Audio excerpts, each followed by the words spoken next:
ini kita berada di studio Saraf Budiman yang nanti kita akan mendengar sendiri bagaimana beliau berkarya menghiasi, membuat patung-patung dengan tangannya sendiri dan menghiasi hasil karyanya di seluruh Indonesia ini.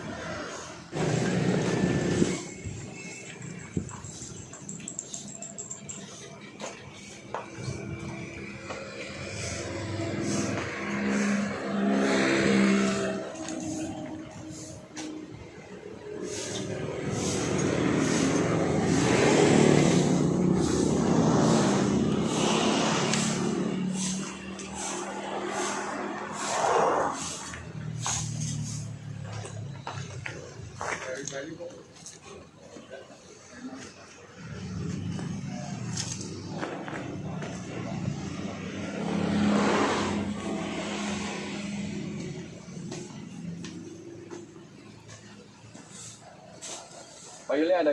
Ada. Oh iya. Masih Pak?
Ya.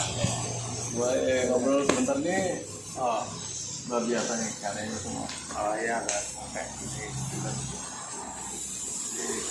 kebanyakan pesanan kayaknya. Ini karya pribadi. Oh, ini karya Ya, sendiri. ya. Tapi dan pesan juga. Jadi ya satu karena dia bukan memang karya saya. Ya, karena untuk saya untuk faktor ya. Ini kebanyakan semua di sini pesanan dari swasta kan, pemerintah. Swasta. Bayar Jadi swasta. Jadi ada yang kebetulan ini pesanan pribadi yang patung-patungan ini, ya patung Yunani, itu Itali, itu pribadi, itu di Pantai Kapur, pribadi. Dan itu rencana untuk PON, Untuk pon. 2021 di Papua. Di awal dia sempat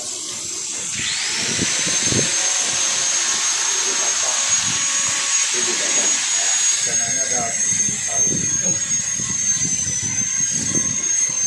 Boleh kan kita bincang-bincang sampai oke.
kita sekarang bincang-bincang santai sama seniman kita, Pak Yul. Ya, dengan ini ya, semoga membawa wawasan kita menjadi lebih luas lagi. Bagaimana sih dunia seni bisa menjadikan sebuah pendapatan yang bagi kita yang luar biasa. Nah ini Pak Yul, ya, sehat-sehat. Alhamdulillah. Oh ya, ini kita mau tahu Pak Yul, apa perjalanan Pak Yul itu dulu tuh apa sekolah itu tahun berapa Pak? Di mana Pak? Ya, terima kasih. Mungkin saya dulu perkenalkan diri dulu. Oh ya, benar, perkenalkan dulu. Ya. Nama panjang, nama lengkap Bapak ya. Assalamualaikum warahmatullahi wabarakatuh. Nama saya Yul Henry. Jadi anak ke-6 dari 9 bersaudara. Asal saya Sumatera Barat, Orang Panjang. Ya. Jadi mungkin saya ceritakan dari kecil dulu kenapa saya bisa sampai Ya, ini. ya. Ya. Memang saya dari kecil sudah hobi gambar mematung. Dari kecil itu, jadi waktu itu dari kecil mematung itu, tapi memang orang tua tuh tidak berkenan. Oh Tidak berkenan mau jadi anaknya di seniman itu. Oh. Karena namanya orang tua kita maklum, karena dia nggak tahu orientasinya kemana itu kan, dia nggak ada pandangan. Ini bisa menjadikan apa tidak, dia nggak tahu. Saya sendiri juga gitu, nanti berkesenian ini mau jadi apa, saya nggak pikir itu dulunya. Nggak mikir sampai sana. Jadi yang saya pikirkan, yang jelas saya senang gambar mematung. Jadi karena orang tua nggak suka, saya lukis itu sembunyi-sembunyi. Oh, ya. Ya, mungkin sembunyi-sembunyi, matung sembunyi-sembunyi. Kalau pas ketahuan sama orang tua, dia remuk. Dirobek. Ya, dirobek, diremuk, dihancurin. Oh iya. Jadi kebetulan daerah saya itu ada orang gila. Orang gila itu dia pintar melukis. Oh ya? Ya, pintar melukis namanya kayak Jama. Jadi dia lihat kalau dalam pikiran dia, kalau anak saya senang seni kayak gini nanti jadi orang gila gitu. Nah itu gila-gila, jadi memang kita maklumi hal kayak gitu, karena nggak ada itu besoknya jadi apa. Kalau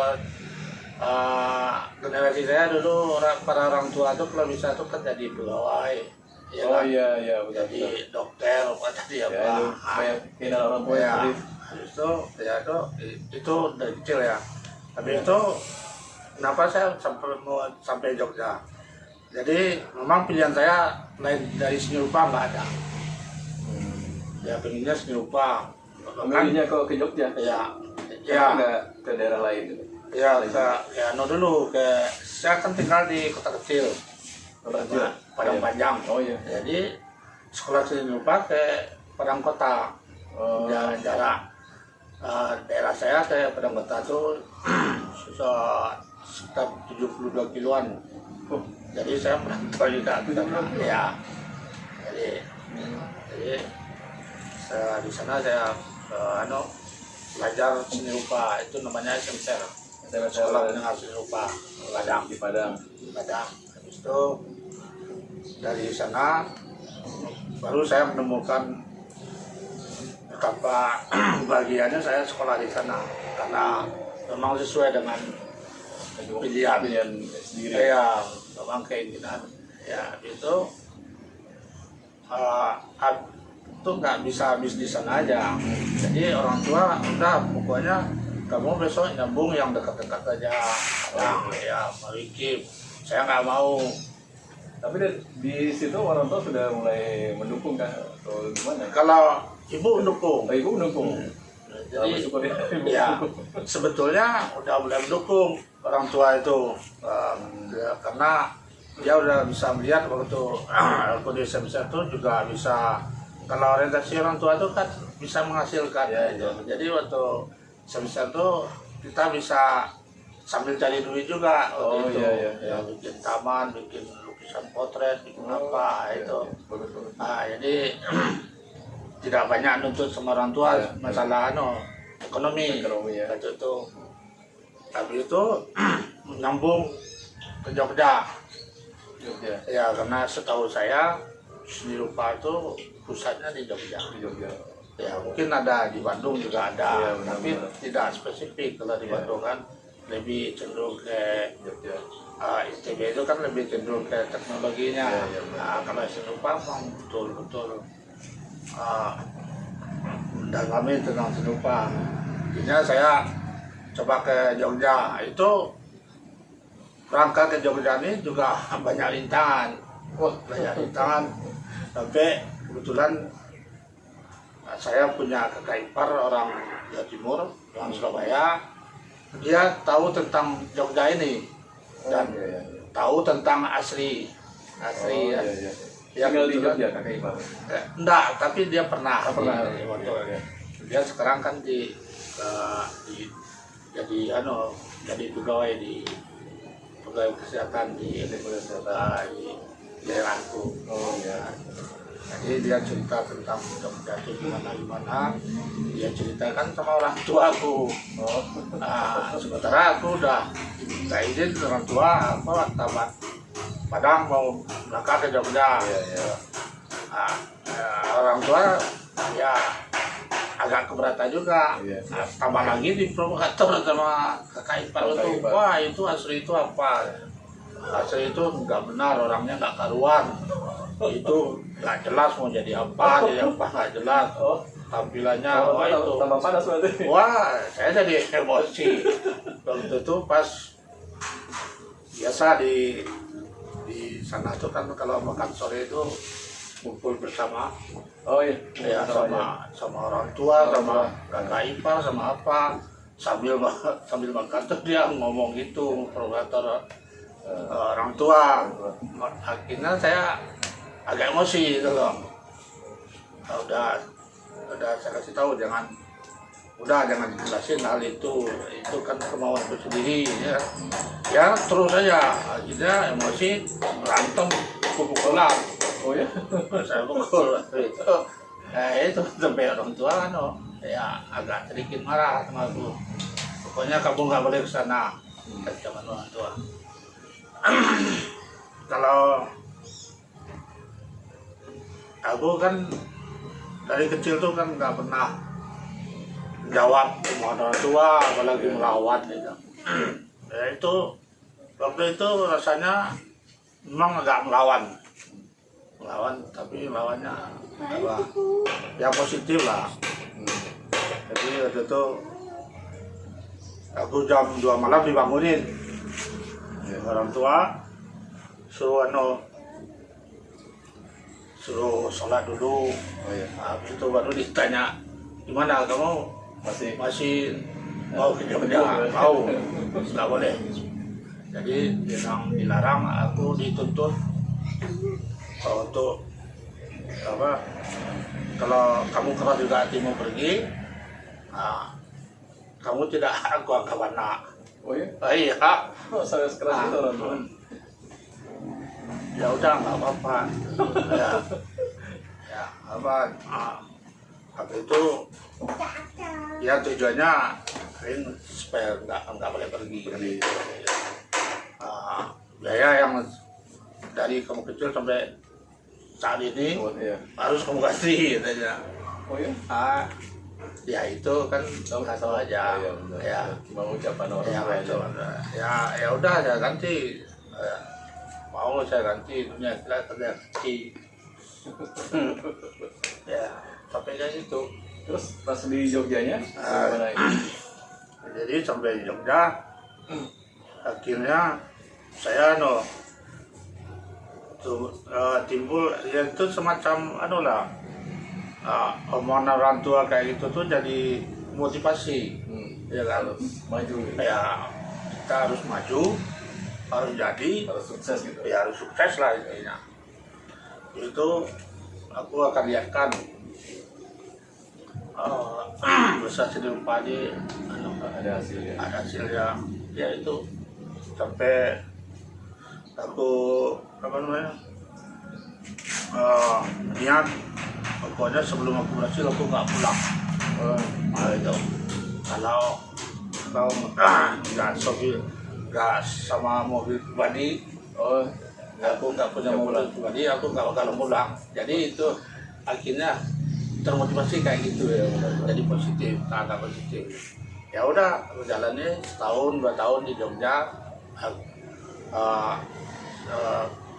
Aku jadi apa? Karena biasa hidup di pasar, background orang tua kan hidup di pasar. Nah, hidup di Malioboro, akhirnya apa yang bisa aku lakukan, aku lakukan. Ternyata kayaknya waktu itu apa? Lukis kartu lebaran. Oh, satu lebaran. Nah, berarti ini aku udah bisa cari duit kan itu gitu kan. Itu ya, sambil-sambil pas saya melukis wajah teman, ya kan. Iya. Taunya pengunjung lihat, wah mirip, akhirnya beralih ke sana, lukis potret. Nah, lukis potret itu. Itu tahun berapa, Pak? Tahun 85. Tahun 5. Ya, 85. Jadi waktu itu lukis potret itu, wah, saking ramainya betul-betul aku anggap waktu itu banyak duit gitu. Banyak dapat duit. Sampai satu hari itu bisa mengerjakan potret itu 60 kepala. Oh ya? Ya, jadi waktu itu kan kecil-kecil. Oh iya. Untuk kartu kan. Nah, jadi kecil kayak itu bisa 60. Jadi duitnya luar biasa waktu itu. Jadi Itu 60 kepala dikerjakan dalam 1 hari? kalau satu hari. 1 hari? Iya, hari mungkin dari jam 8 sampai malam lah, maksudnya sampai jam 11 malam atau kadang sampai jam 11 malam. Nah itu, ya begitulah. Di sana memang enaknya. 1 tahun aku udah bisa beli mobil waktu itu. Oh, Nah itu dari hasil melukis bisa beli mobil. Nah, bisa beli. Kebetulan Luar biasa. yang hasil itu bukan dapat di Malioboro aja. Aku pertama kuliah itu di Masisi, aku udah diajak teman, ya teman ikut proyek, ikut proyek kebetulan proyeknya Pak Edi Sunarso. Pak Edi. Pak Edi Sunarso. Jadi di antara teman-teman aku yang pertama diajak ikut proyek itu sama teman-teman. Nah, ya berlanjut sampai aku kuliah masih berlanjut terus proyek. Proyek itu. Jadi proyek yang aku kerjakan itu Dulu itu mau ngebuat apa, Pak? Ya, apa di proyek apa? itu proyeknya ada monumen, ada museum, diorama. Yang di mana aja, Pak? Itu di Mandala Prajurit, ya. Taman ini, Itu itu Lubang Buaya. Buaya ya. Nah, ya. Itu yang di apa? Di Bogor. Iya. Di Bogor sampai yang Surabaya. Surabaya. Terakhir di Surabaya. Kebetulan yang terakhir di Surabaya itu aku udah selesai kuliah. Habis itu tak coba mengembangin sendiri. Mulai. Nah, itu ngomongin itu tahun berapa? Mengembangin sendiri itu tahun mulai startnya itu udah dari 94. 94. Ya, 94, 97 baru jadi. Oh iya. Ini maksudnya yang proyek sendiri sama bisnis. Ya. Proyek yang Pak Yul awal kali sendiri itu proyek apa, Pak? Kalau dapat sendiri itu ya dari dikatakan ya juga belum gitu. Belum. Jadi Itu mulai kapan, Bapak? Iya. Dapat sendiri, ada orang datang misalkan Pak Yul, saya mau buat patung ini apa segala macam dan kebutuhannya. itu 96. 96. Ya, 96 waktu itu aku bikin Singkat, Pak, itu dari 94 ke 96. ya 96. Ya 96, dari 96 Ya, mulai. 96. Tapi sebelum 94 tuh ke 96 tuh aku juga menciptakan suatu bentuk yang sifatnya untuk bisnis kerajinan waktu itu. Oh, Itu bikin Indian. oh bikin India. Indian. Jadi Indian yang aku bikin itu memang belum ada. Di Indonesia ini belum ada. Ada baru payung. Ada Indian, cuman berupa Gato Kuci dulu. Oh ya, Jadi aku terinspirasi dari Gato Kuci itu. Apa Gato Kuci? Mungkin Gato Kuci itu aslinya dari luar juga ya, diproduksi sama pengrajin di sini gitu.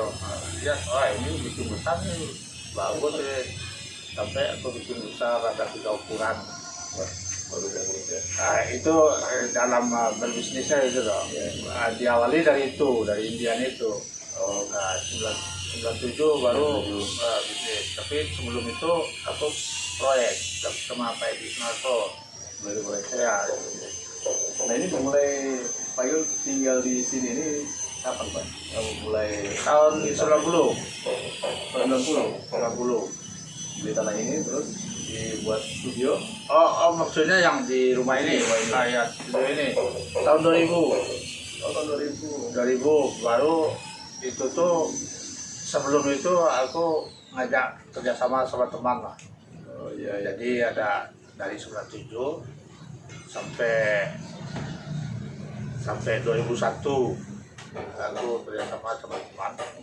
Ya boleh dikatakan aku anggap adik angkat lah, karena dia potensi dan suruh dia bagi marketing sampai lumayan sukses menurut aku. Dari tidak ada karyawan, punya karyawan 3 sampai karyawan 150 orang. Itu dalam jangka 1 tahun.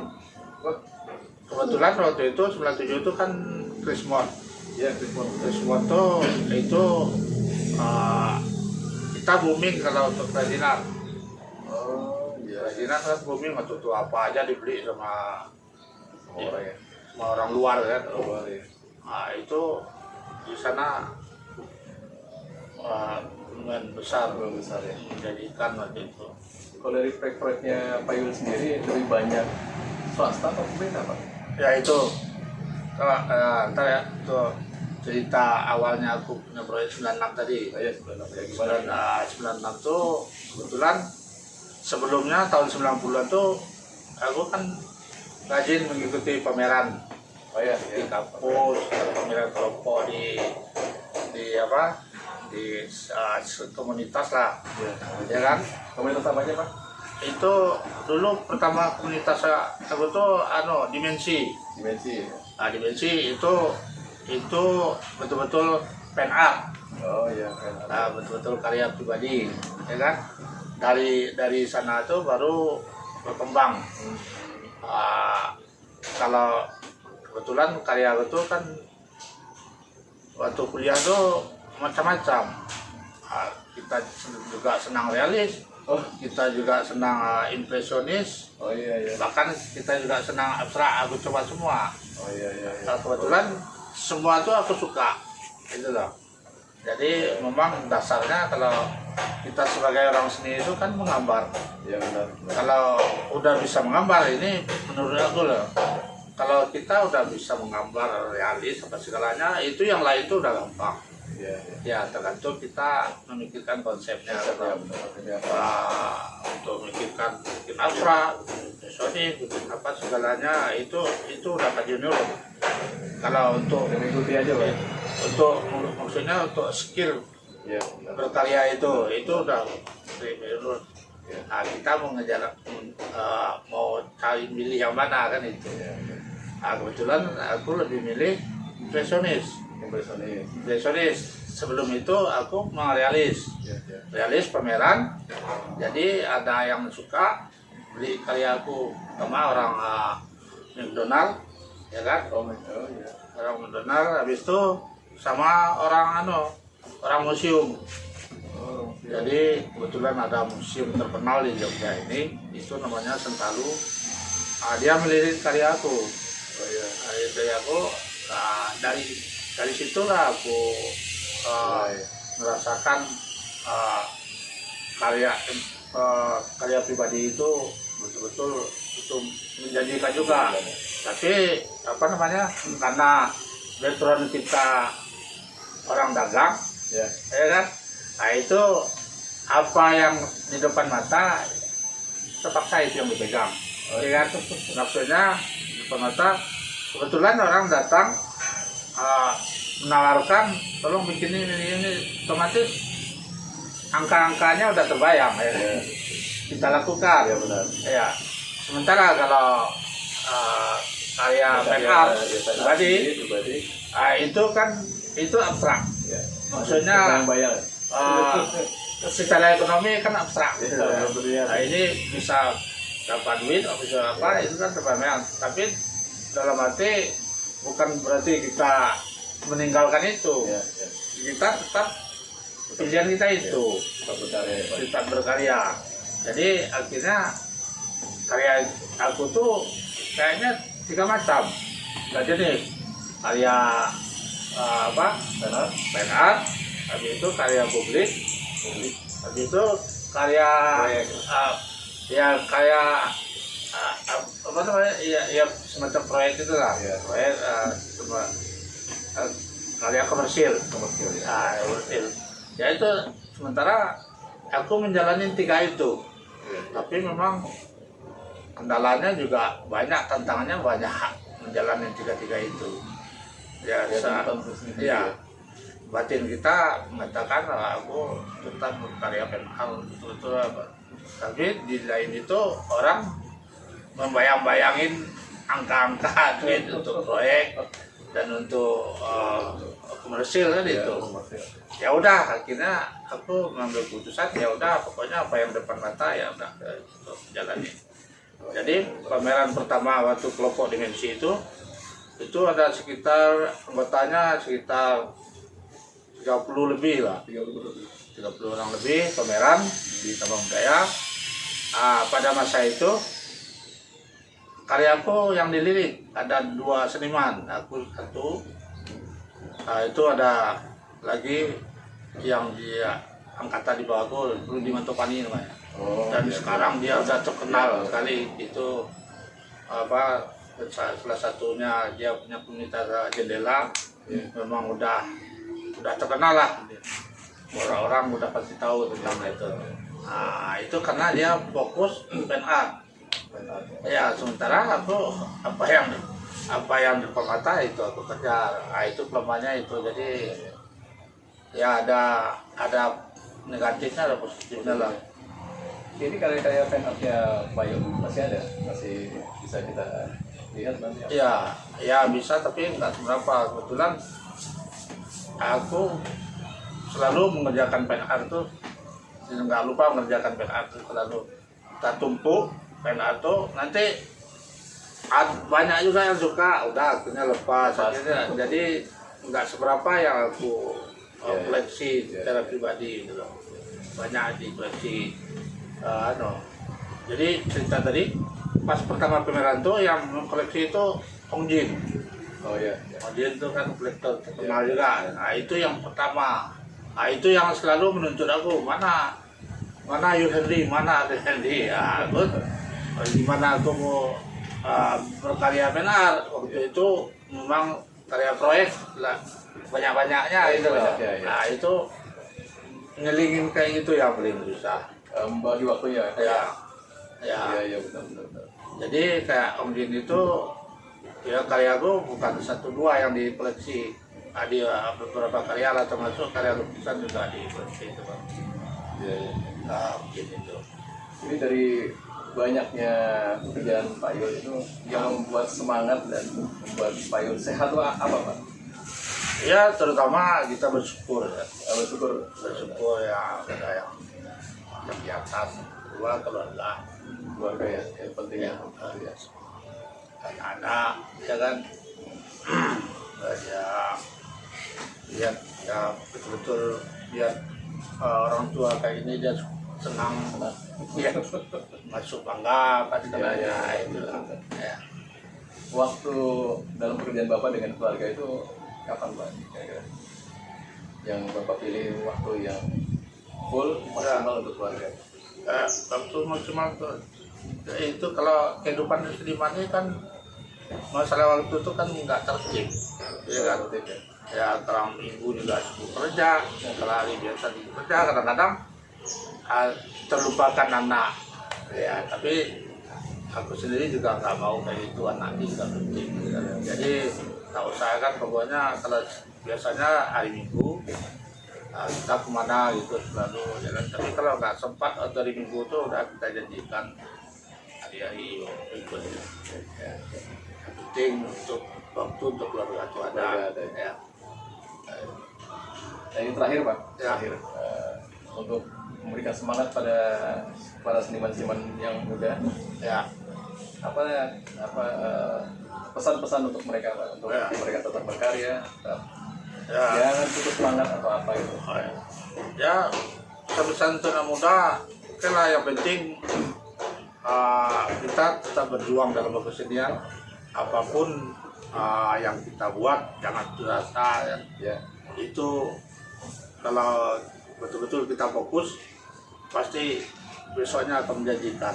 Ya. Tapi kalau seandainya kita fokus itu, masalahnya namanya berkesenian tuh selera manusia itu kan macam-macam. Ya, benar. Jadi jangan kadang-kadang seorang seniman tuh wah keluarga jelek apa segalanya, belum tentu jelek bagi kita, belum tentu jelek sama orang, atau sebaliknya gitu. Jadi berbuatlah apa saja yang bisa dibuat. Yang bisa dibuat. Jadi intinya Walau dalam keadaan COVID sekarang. ya dalam COVID sekarang. Yang jelas intinya tahu apa yang dikatakan seni. Definisi seni itu kan banyak. Jadi menurutku definisi seni akhir-akhir ini seni adalah sesuatu yang mencapai. Maksudnya mencapai. Kalau seandainya pokoknya kita nggak punya beban bikin apa, bukan harus realis, harus apa. Tapi kalau udah enak dilihat, nah itu berarti itu Enak bagi kita dulu ya. Iya, enak bagi kita dulu.